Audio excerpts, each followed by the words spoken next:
En octobre 2023, j'ai rencontré l'équipe du GRIP et leur fourgon d'analyse de substances. Dans leur mini-laboratoire mobile, ils se déplacent dans les événements festifs afin de tester les drogues et faire de la prévention.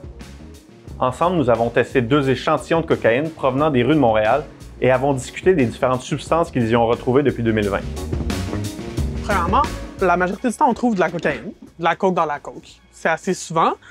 Sinon, ça peut être des agents de coupe, des fois, comme soit des médicaments qui étaient sur le marché il y a plusieurs années, même parfois plusieurs décennies, puis qui ont été enlevés du marché parce qu'ils ont déterminé qu'il y avait des propriétés cancérigènes ou que ça avait un impact quelconque sur la santé.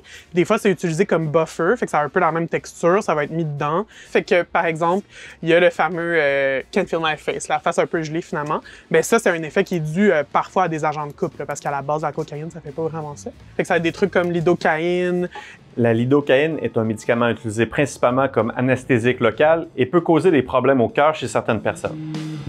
Caféine aussi, qui est un stimulant finalement, qui peut être utilisé pour ajouter aux effets. Vendue légalement en grande quantité et à bas prix, sous forme de poudre blanche, la caféine permet de tromper les utilisateurs en leur faisant croire que la drogue est pure parce que les effets du mélange caféine-cocaïne sont synergiques. C'est-à-dire qu'ils augmentent la stimulation et l'euphorie ressentie par le consommateur. Paracétamol, qui est du Tylenol, ça peut se retrouver dans la coke. Le paracétamol est une autre appellation de l'acétaminophène, le fameux Tylenol qui réduit la douleur et la fièvre.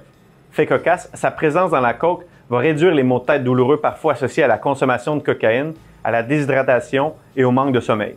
Puis sinon, du sucre, c'est souvent des sucres d'alcool ou des sugar alcohols. Fait que érythritol, inositol, mannitol, xylitol, c'est un peu tout dans la même famille. C'est pas rare qu'on retrouve ça dans nos échantillons de coke.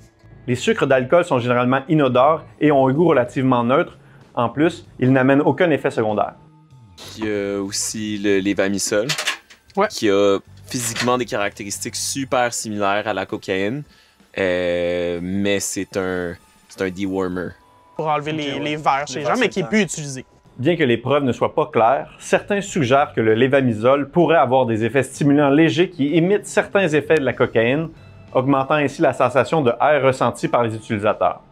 Cependant, son utilisation chez les humains a été largement abandonnée en raison de ses effets secondaires potentiellement graves.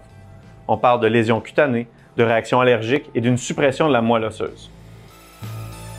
Aussi, il ne faut pas oublier que dans qu'est-ce qu'on trouve, ça ne va pas nécessairement être la levamisole ou le phénacétine ou la lidocaïne qui peut avoir un effet qui va être comme détrimental à ta santé. Finalement, ça peut être la substance elle-même aussi, dépendamment de la quantité que tu consommes, ton état quand tu le fais, la fréquence, puis plein de choses qui est la loi de l'effet finalement, fait qui vont influencer ton trip, ta conso, puis les effets que tu ressens. T'sais.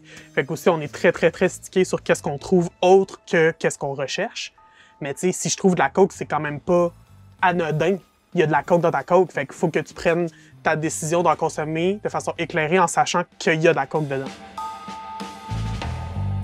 Pour comprendre la relation qu'ont les Québécois d'aujourd'hui avec cette drogue, regardez l'épisode sur la cocaïne de la série documentaire Substance sur les plateformes de Savoir Média.